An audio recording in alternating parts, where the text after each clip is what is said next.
Hello, everybody. Well, turns out I made this deck of slides to help organize. I don't know if I'm doing this right, because this is a show, green screen, you could tell it's a show. But here I am reading comments again and responding to, Kira says this and Dynacat says that, and I had my own ideas and they overlap, and I feel like if I just made, the next video that I was going to make about progressive libertarianism, a potential political party, but at least a school of politics, a political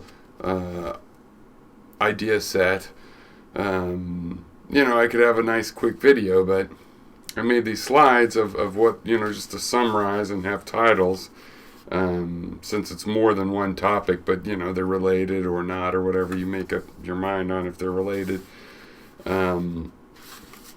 beyond being part of this progressive libertarian mindset.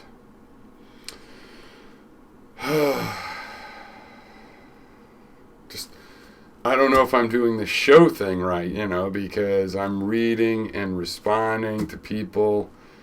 And I just don't know if that's what you're... In a show, I guess you're supposed to ignore...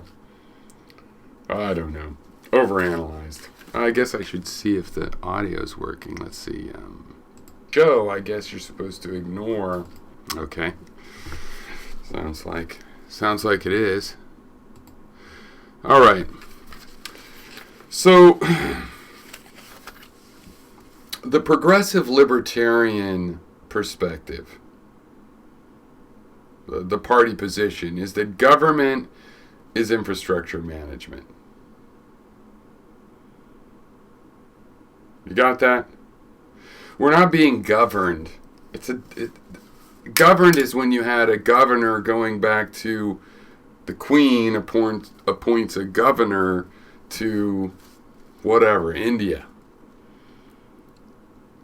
We call it government because a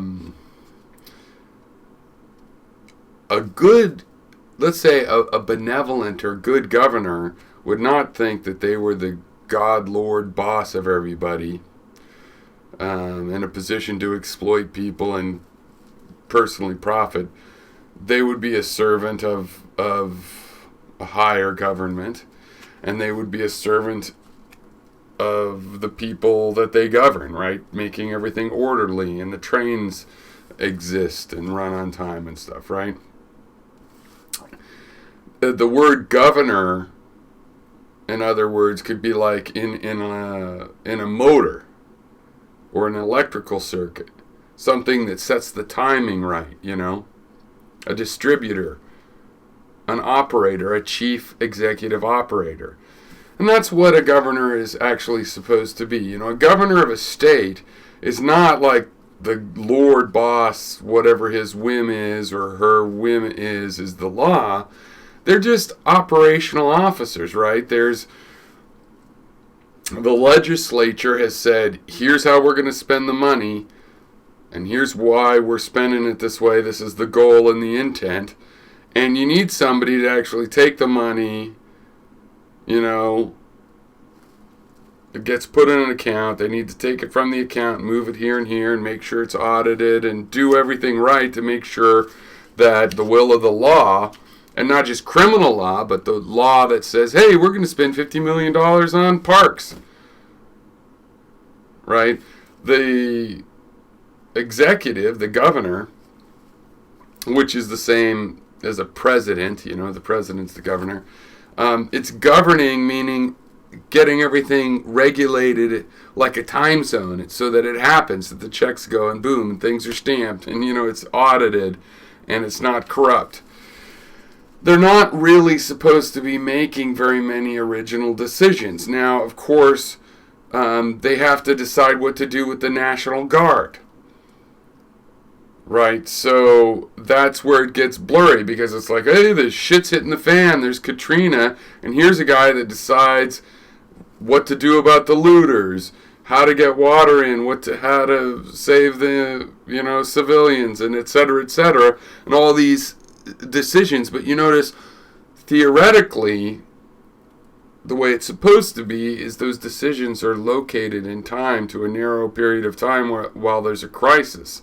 Over the long, or even the medium-y short, but not immediate term, our local committee organization, our councils and committees and parliaments, we don't call them parliaments, our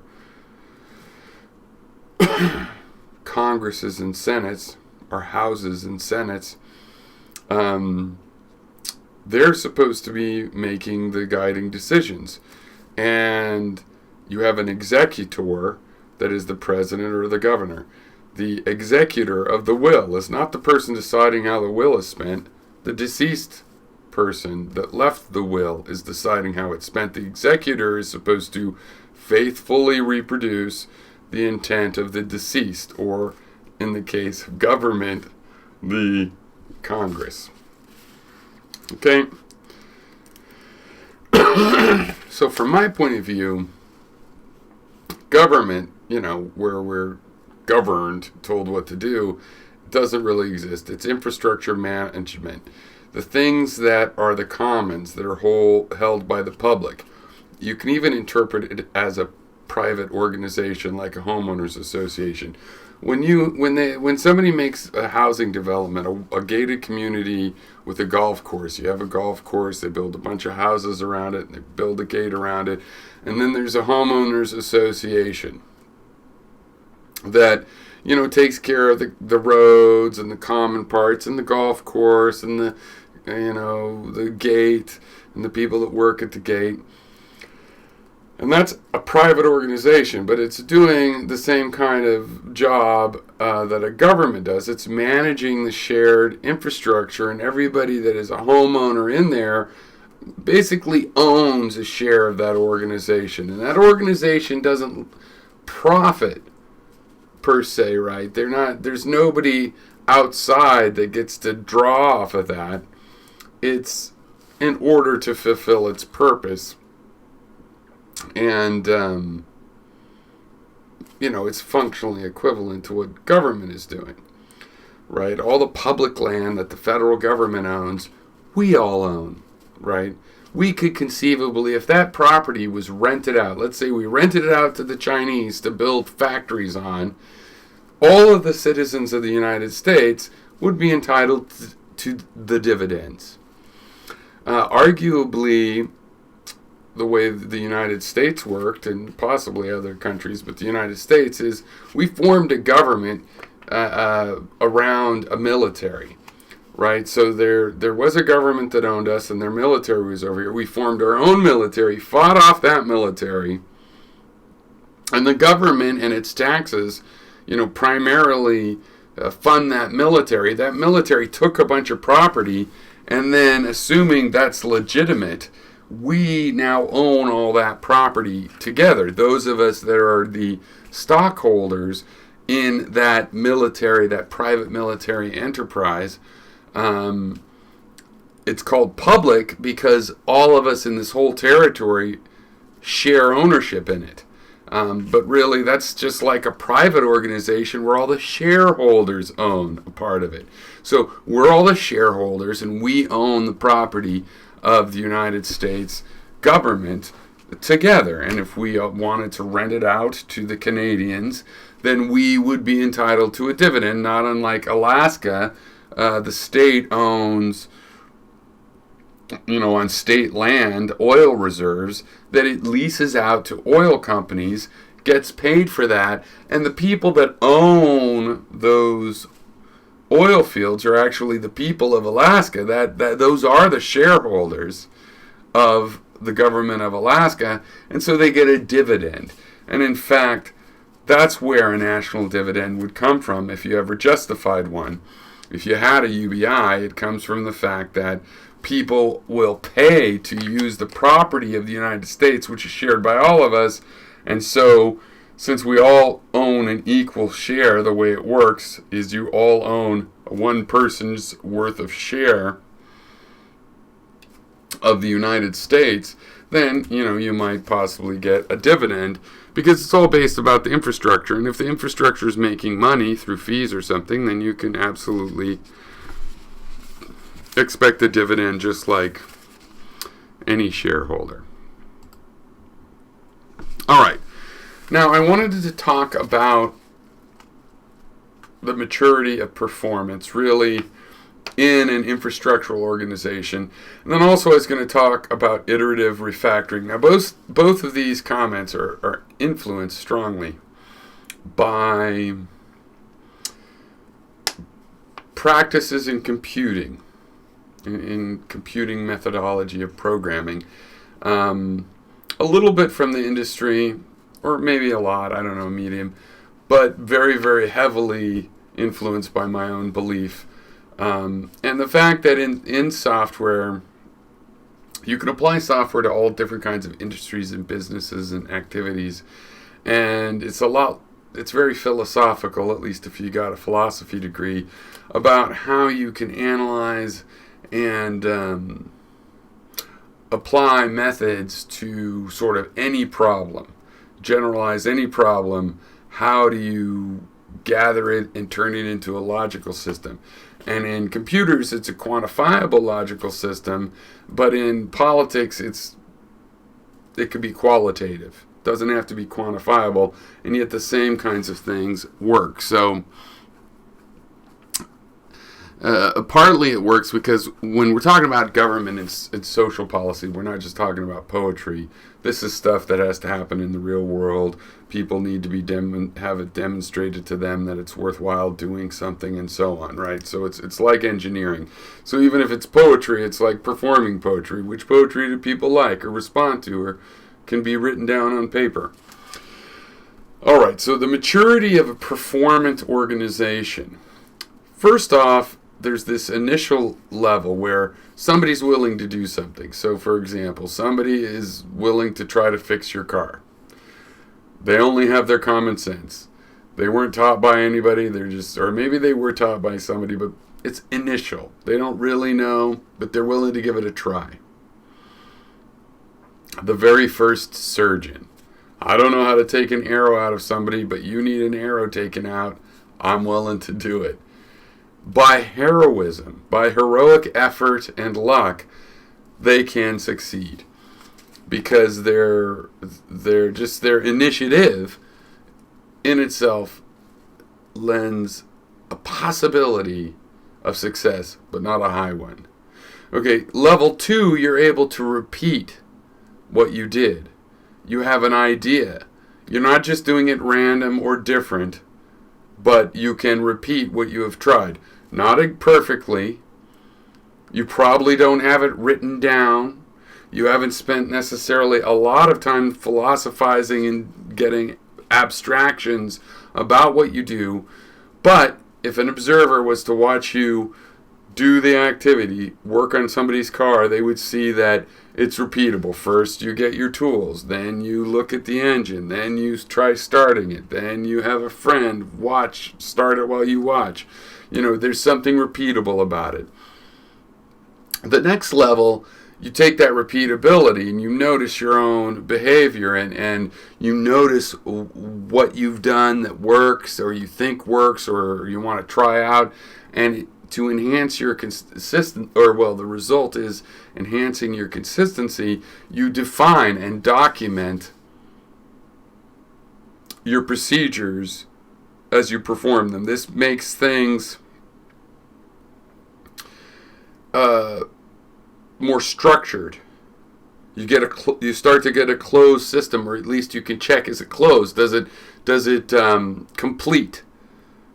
Right? Does it get all of the things that need to happen? Do I make sure I don't leave? Do I check to make sure I don't leave tools in there or whatever? So it's a complete and valid.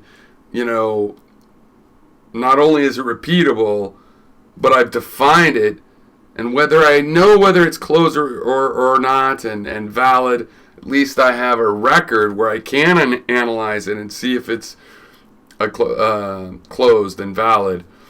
In other words, it's documented. Okay, the level 4, I work on the capabilities, and I make that a capable system. So I take those definitions, I actually check if they're valid and closed. If there's things missing, meaning it's not closed and there's openings, holes in the plan, I fill them. If I have invalid steps, things that don't actually work, like set everything on fire, oh, that isn't a good idea, I eliminate those. So I take my definition, and I'm doing this iteratively, which is what I'm going to get to in a second, right? But before I iterate, I'm going to go on to efficiency. So now my method, my initial method is repeatable, it's well-defined, and it's capable. It actually completes the project. We have safe liftoff. It works. Now I can make it efficient. In computer science, we say, there's a quote of something like, premature optimization is the root of all evils or anything. Make sure everything does its job. It could be slow. That job takes a long time. But make sure that it actually gets done, that it's reliable, that it can handle the fact that some people are more capable than others. Sometimes an architect understands this and sometimes she doesn't. And after you have it capable, then you make it efficient and you refine things so that they're more efficient. Then you actually return to the initial stage, which is not a bad stage. All these stages are needed. And the initial stage is a creative stage, a willingness to go ahead and try to tackle that problem. And because once you've gotten to level 5 of your efficiency, you will face a lot. You will have brought to the surface a lot of knowledge about what the problems were. Why were things hard to repeat? Why was it hard to define certain things and people just knew how to do it? You had people that could repeat it, but it was hard to define. What were the struggles in making it capable? And as you tried to make it efficient, you realize some of these capabilities are really clumsy. We pull it off, but it's hard. Sometimes we're here till midnight. So you'll go back to the initial stage where, you know what, I could figure that out. And you get creative. Try to figure it out. And you come up with a new technique. And you try to make that technique repeatable. And then you define that technique. Then you prove and establish that technique is capable by trying it, relying on it. That's what you use. You make it work. But it's hard. And then you come and you make that hard part less hard, which is efficiency. Efficiency of energy. And it all goes together. Efficiency in time, in energy. It all goes together. Efficiency in all costs is a common job, and it's the level 5 or the most mature level of a performing organization. In this case, we're talking about government, operating infrastructure, keeping the roads up to shape, etc., etc. Related to this is the idea of an iterative refactoring. Iteration is when you go over and over and over. Fractals are iterative or something, but let's say, if you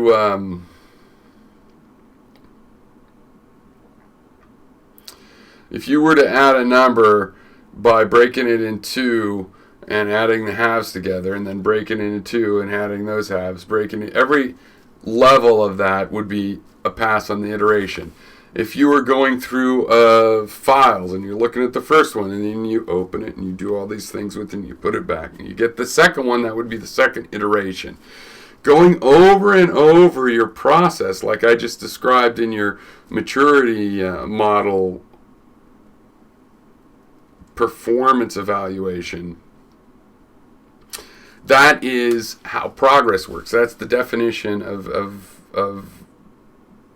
how to achieve progress, what progress means when you're really thinking about activities over time.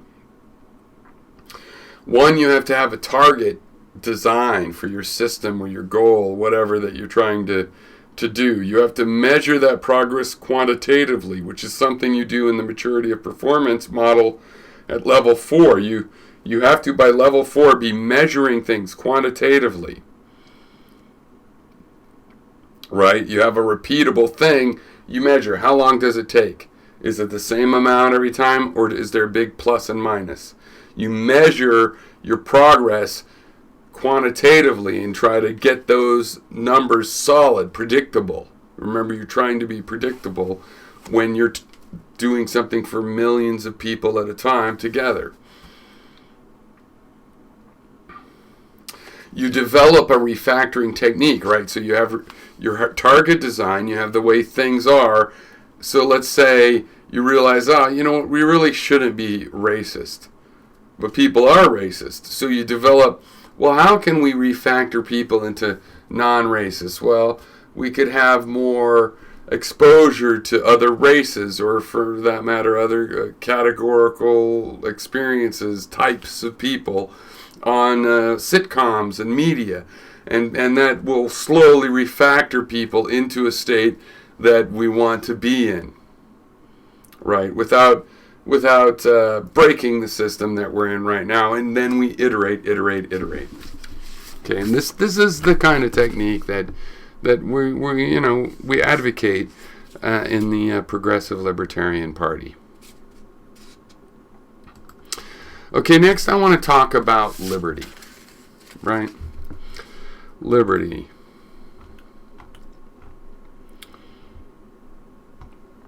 Dang, got the wrong window. No. Okay, Dynacat brought this up, and it gets brought up a lot. Just abandon the word liberty. It's been taken over by people that hate taxes and people that say your body is property and blah, blah, blah. Meaning those people say blah, blah, blah. I understand why the people are tired about it, but look, liberty is an important part of American political thought. I particularly like and reread regularly. I have a couple copies of it around. I read excerpts of it all the time because it's around, and I try to read through it every couple years. It's hard to remember whether it's every couple years or every 3 years, or sometimes it's twice in 1 year, I'm sure. But it's always on my mind. And it's not the perfect book. There's some hashtag old thinking in there. But it's very interesting because one thing, a major thing he points out that I always find very important is, John Stuart Mill that is that it's not just government that affects your liberty. In fact, government, as severe as when government could put you in jail over some liberty, so that makes it very intense, but it's also sharp and narrow, right? Like, for a long time, many years, you could run down the street in a woman's dress and there wasn't a law against it, but the people in that town would beat you to death or whatever. You get what I'm saying? If the people in town will shame you, and not to the point of not letting you have a job and to push you in the street and treat you like the town idiot, that interferes with your liberty.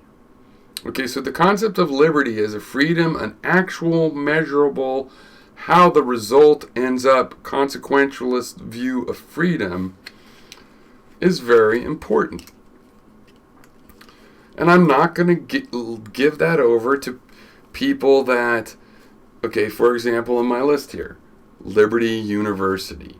That is an evangelical university. I think it's like Falwell. Isn't that the Falwell one? They call themselves Liberty University, but they hate Jews, and they hate Muslims, and they hate Hindus. And okay, that's not liberty by my definition. I'm not leaving liberty to them. It's an important concept. There's a reason that they want to own it. And liberals are idiots, no offense, to let them own it. All right? You're letting them own the rhetoric as if we get liberty by not paying taxes. No, we get liberty by paying taxes. That's how come the liberty of public roads, that's where it comes from.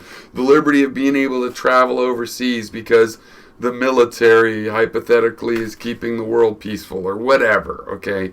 Let's not get into whether that's real or not. The point is, our liberty to do actual things to go around and even to use our wealth or have our wealth is not about not having a government that helps create the state of liberty. No. So I'm going to fight for that word, and if you don't want to, that's fine. But let's say politically, you're not being that bright. People tell me all the time, don't go, like, here's a thing that is unpopular that people tell me, even on among Democrats, don't be for the too open of a border.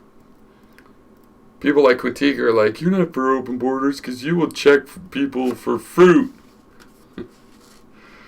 And they're warrants. Right. I like a border, but a porous border, right? So let's say you wanted to say I'm for open borders. Everybody's like, oh, that's unpopular. Being against liberty is unpopular, okay? Be for liberty. Liberty's great. When you have that in common with a right-wing person, they're like, I'm not for drugs, but you gotta let people, then good. That's liberty. The rhetoric of liberty is not to be left to the right wing or their propaganda. The term cannot be stolen by them. Look up the history and the etymology of the word of liber, and it means freedom. It's a word for freedom. If anything distinct from freedom in general, it's that it's about living creatures, about humans or animals or something. Their freedom. You know, the freedom to a rock doesn't really care if it's in a cage, as far as I know. But an animal, I certainly know, cares if it's in a cage. Okay, look up the etymology. Have an opinion on liberty. I am for liberty. End of story. Next slide.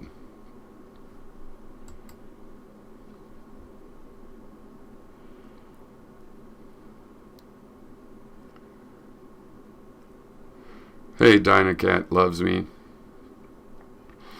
The question is, you say, what is the freedom to do as one wills without something to do your will with? Well, I'm saying measurable freedom. Well, we're on that topic right now, so this is perfect. Let's see, was I ready to go into it? Yeah. So my epitome for liberty. Now, the complexity of liberty is the liberty to do your actions. It becomes complicated because all those actions are like, it could be all the actions of a protagonist in a novel or something, right? They get complicated. Some of them can be said to have various impacts on other people that get super subtle, like the freedom of your mother to not worry about you or whatever. Weird reverse kind of statements. So the epitome of liberty is the freedom of motion. That there's no walls, that you can walk through the woods, stuff like that. And then right away in that metaphor, there is property of, well, you can't walk where I really am. You bumped into me, right? And then there's like, hey, I have an orbit of my space, man. Don't get in my personal space a few feet away from me. And then there's like, this whole place is my house, and I fixed it all up. Don't come into my house without asking. So that's the infringement on liberty, is balancing out the fact that the liberty is to go wherever you want, but that doesn't mean you can walk right through somebody and knock where they have to get knocked over, right?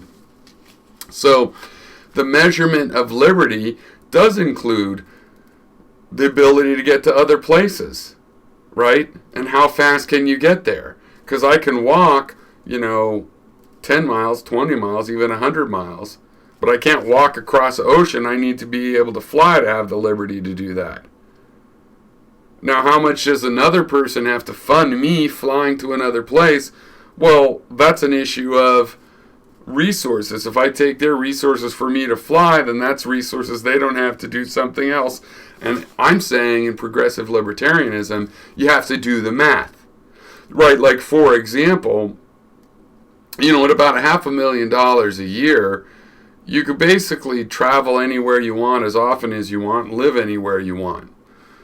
Right, and own a house that's plenty big enough for all the people and all the stuff you could possibly need. Now, not all the freedom to have excesses you don't necessarily need, but you enjoy, and that's legit too. People can say those are a part of their freedom. But if there's a minimum of freedom, then, you can start to calculate, well, how much money do you need to say, I'm going to get on a plane this weekend and go around the world, and feel like, you're not gonna die because you made that decision. Okay, so the last thing here is about property rights. Now, this is from... I didn't make a slide for it, did I? Or yeah, I did. So there's actually one more slide on the Cuirass thing. So this is a Dynacat thing. The property rights. Now, all rights come from the body. You got the body, that's you, your actual body. There is a territory, that's the space of your body and your immediate surroundings, and possibly any space you consider that you are occupying. And at least in our modern society, if you think you have some space reserved, right? Nobody else can go there but you. It's reserved even if you aren't there. There's the wealth, which is things you've gathered, berries and nuts and things you've gathered, or that you've made from the things you've gathered, or that you've bartered for, or made from the things you bartered for, or that you were gifted. Right? Then you have actions. Your body does actions, and you want freedom of those actions. Actions are what we call an affect, a psychological energy that leads to an effect, the result in the world, in the regular world of that energy. And then the body has relationship to all the other people. And that's where politics and society comes from. The body is not property, I don't think. It's a totally wrong way to think about it. And even the territory isn't property, because territory is much more primal. Territory is much more like a part of the body. Now that reserved territory starts to sound like how do we get reserved territory? We pretend. We say, here, this piece of paper means that land, and I own it. But in a fundamental sense, it's the territory that you actually occupy, like an animal in the state of nature that you regularly frequent, where you can tell if somebody is there. That's the concept of territory, which is, its own parallel thing to property, to wealth, to things that you've gathered, which is also very important. Now, the questions I wanted to ask, and I'll get, Tiny Cat, I see you're commenting, it shouldn't be much longer. I'll go see what you're saying, and before I finish up, I won't leave. But first I want to go through these three kind of what-if thoughts, and then the other slide real quick.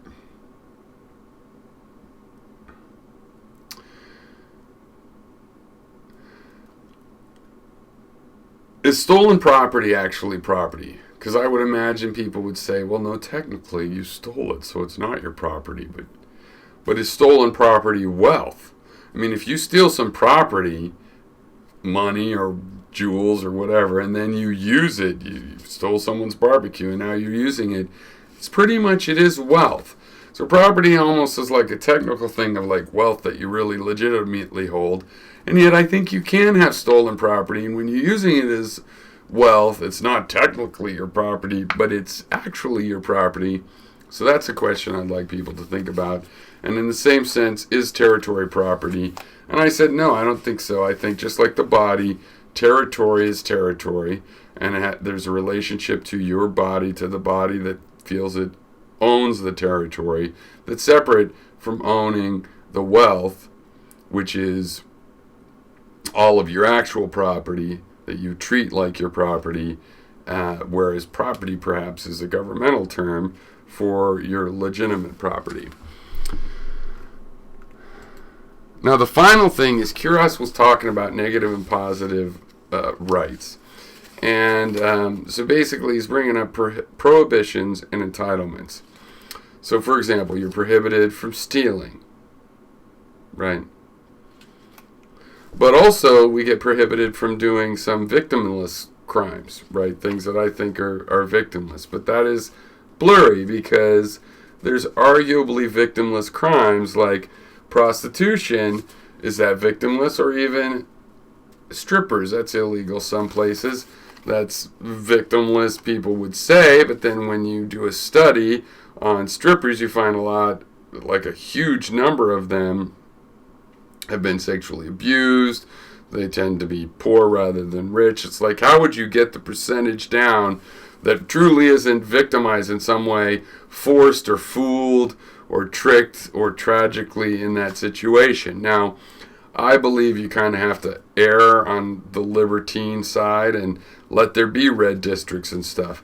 But, my attention is raised to the fact that it's not necessarily victimless when, for example, giving a diamond to your fiancé seems pretty victimless, right? Well, except for the way they get the diamonds, right? So things can be complicated, and it can just get subtle too, where people's hackles, like a lot of the right wing or so-called right wing or so-called alt-right or whatever, they think they're for total free speech and don't be offended. But what about public nudity? There's a guy in Berkeley who used to just walk around naked in Berkeley as a kind of an activism. That seems victimless to me. Frankly, if that's bothering you, I think you should learn not to stare at people's junk or whatever it takes. That's on you. That's my view. But I understand I live in a society where that's not people's reaction, and they say, well, what about kids and all the things that they say? And I think in a society, this is a negotiated thing.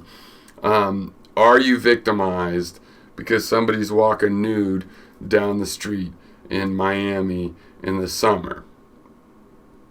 I would say no, but I would have to understand that that's open to debate. And I would remind you that not only could it possibly be open to debate, but right now that's just totally prohibited.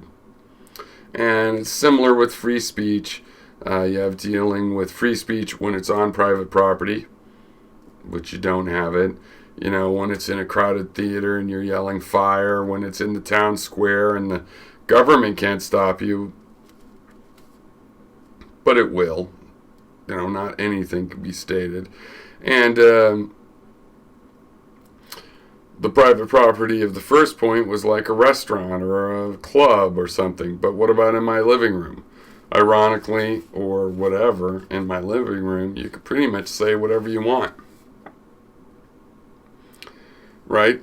If you're already invited into my living room, let's say you're the friend of a friend that got invited over for Thanksgiving, you can say anything that doesn't make people feel threatened, like you're threatening violence, in my living room, and it'll be like, oh, well, that's a very strange opinion, at the worst. Unless you say something so much that it's like, well, that's so creepy, nobody feels safe. All right. So what I would basically say about negative versus positive rights is it's kind of a false question, because what we're doing here with progressive libertarianism is we're doing a datuming, which is what you call it when you say you have a motor and it can spin around. And you have to set where zero is. You're like, I can set it to negative 30 degrees and positive 30 degrees and negative 90 degrees, but I need to know where zero is. And sometimes you just say, okay, motor, this is zero, right? Like you turn it around to zero, but it might be off a couple teeth. And you say, all right, circuitry, this is the new zero. And that way, as the motor gets more and more out of whack, every once in a while, you just re-zero it. All right, so setting where zero is, that's the job of a good political party. Right? And then it's a cost analysis about some things. Zero's here, but okay, you're restricted. We're not going to let you walk naked in the streets because we're uncomfortable with that. We think it's bad for our kids to have to deal with that. We don't want to answer those questions. On the other hand, there's some positive abilities that you don't necessarily, have a right to. Like everybody's got a TV set, or everybody gets a phone. It's a better example. If you can't afford a phone at all, you can basically get a free phone line to your house because they decided everybody needed a landline at one point. You haven't done this with cell phones yet. Some people say they have, but they Haven't really done it with cell phones yet, but they probably will someday. And that's on the positive side of the negative set, and there's things on the negative side, like, yeah, probably you should be able to walk around nude if you want to, but no, we're not going to allow that. So there's a plus and minus, and where we set the zero changes. How far above the speed limit do we allow people to go, and for that matter, how much below the speed limit. So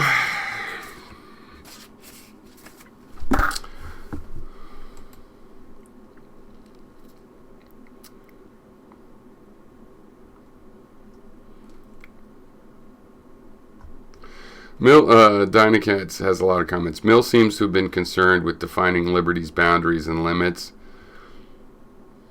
Well, I don't know. On liberty, he's basically complaining a lot. He's not setting those limits. He's saying society and government obstruct those limits, and those limits should not be obstructed except for when you're fucking with somebody else's shit. In other words, liberty is not in contrast to the benefit of overall society, but you don't have to tell people what gods to believe in and stuff.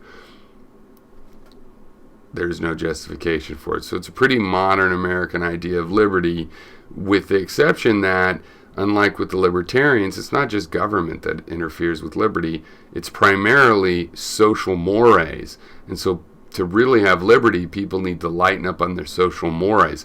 Not because there's going to be a law telling them to be tolerant, but because intolerance among society for things that aren't criminal is the biggest impediment to liberty. Dynacat says, okay, applying property rights to the body is the libertarian idea. It is a certain kind of libertarian, the anti-taxitarian, conservative-funded, pseudo-libertarian idea. And yeah, property is tradable. That's why territory could possibly be considered property, because it's tradable. Or wealth, because it's tradable.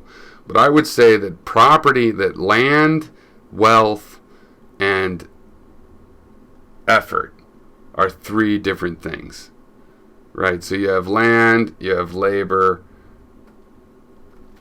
and you have your property, your wealth, land, labor. And I agree with you, and that's what I've always said for years. I'm sure I've said it on this channel, that the body is not property because you can't sell it. That you can agree to follow the rules somebody gives you, but if you stop doing that, then you stopped doing that, And if somebody has you chained up and beats you until you do it again, then okay, you started doing it again. But it's not like you actually sold something and it's in somebody else's control. It's always still in your control. They can, they can abuse you and kidnap you. Dynacat says, territory as property is an ancient Roman religious concept because it's one of the remains of one ancestors. It's the Roman source of law. Oh, that might be true. There's definitely a lot of views of territory. I mean, I would say my idea of separating it more has ancient roots, but is a modern idea. There's a difference between wages, rent, and interest. Capital gets interest. Wealth loaned to you gets interest. Somebody does their affect to make an effect that you want, then they get wages. And rent is what we pay for using somebody else's territory, and that's questionable because why is it their territory? Because they own a piece of paper. Well, we turn the piece of paper. A piece of paper is a physical object that makes it seem more like a wealth. I mean, that's what I think. Dynacat, yeah, territory, the source of nobility, right. So the serfs were living on the land. Everybody needs the land. You can't do labor or capital, right? You can't get wages or interest if you don't have land to do it on. Cell phones cause liberty. Okay, good one. All right, I don't know if you're still here, Dynacat, but thanks for coming and taking part late at night. And I'd like to do a live room. I'm about to go on a vacation to Hawaii, sort of a vacation. My father passed away, I think I might have mentioned, and this summer, and we're having a family reunion. He lived in Hawaii. My brothers and sisters that are younger than me grew up in Hawaii, so going back to Hawaii for the first time in like 5 or 6 years, and I mean, it is Hawaii, and it is winter here, and so it should be nice, but it's also a big, heavy thing for me, so wish me luck. I'm not gone yet. I'll probably be making some more videos before I go. Maybe not. Maybe I'll make some over there. You never know. And until then,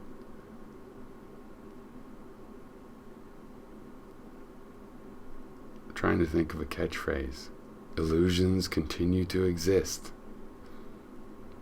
I'm sure that'll catch on. All right. Now I have a screen here somewhere where if I click on it and do the right thing, it'll all go working and it'll stop playing again. All right, what was that? Half an hour? 35 minutes? An hour and a half? 45 minutes.